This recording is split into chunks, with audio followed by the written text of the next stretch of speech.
death to life.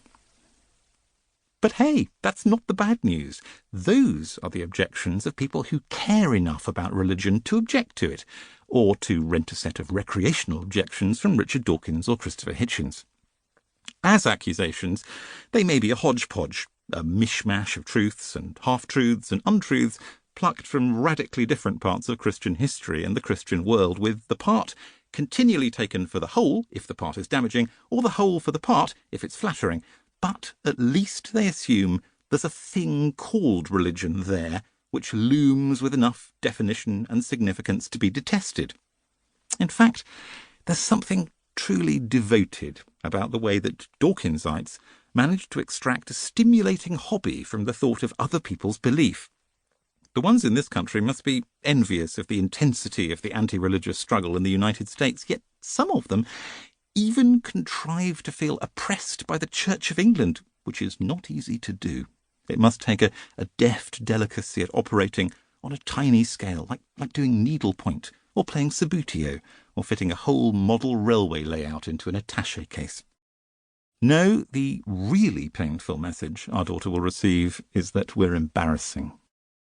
For most people who aren't new atheists or old atheists, and have no passion invested in the subject, either negative or positive, believers aren't weird because we're wicked. We're weird because we're inexplicable. Because, when there's no necessity for it that anyone sensible can see, we've committed ourselves to a set of awkward and absurd attitudes which obtrude, which stick out against the background of modern life, and not in some important or respect-worthy or principled way either, more in the way that some particularly styleless piece of dressing does, which makes the onlooker wince and look away and wonder if some degree of cerebral deficiency is involved. Believers are people with pudding bowl haircuts, wearing anoraks in August and chunky knit sweaters the colour of vomit.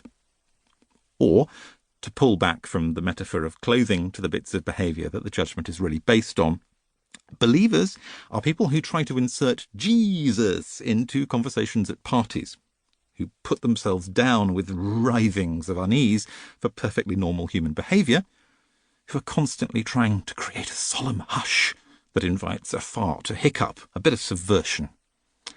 Believers are people who, on the rare occasions when you have to listen to them, like at a funeral or a wedding, seize the opportunity to pour the liquidized content of a primary school nativity play into your ear hole, apparently not noticing that childhood is over.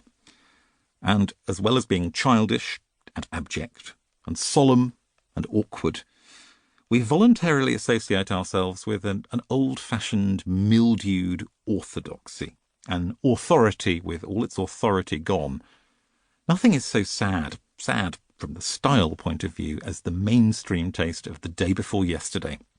If we could help ourselves, if we absolutely had to go shopping in the general area of woohoo and the force is strong in you, young Master Skywalker, we could at least have picked something new and colourful, something with a bit of gap year spiritual zing to it, possibly involving chanting and spa therapies, instead of which we chose old buildings that smell of dead flowers, and groups of pensioners laboriously grinding their way through all things bright and beautiful.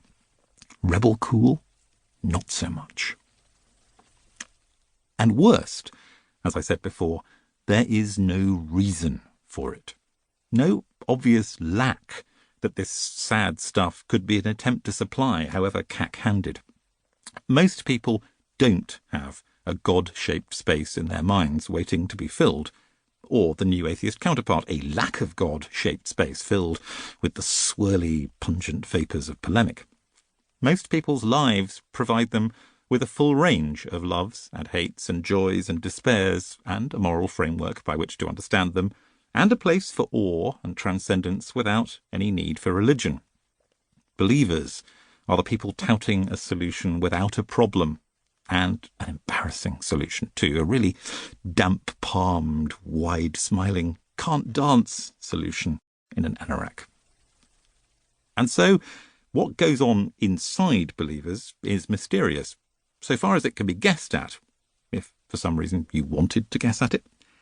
It appears to be a kind of anxious pretending.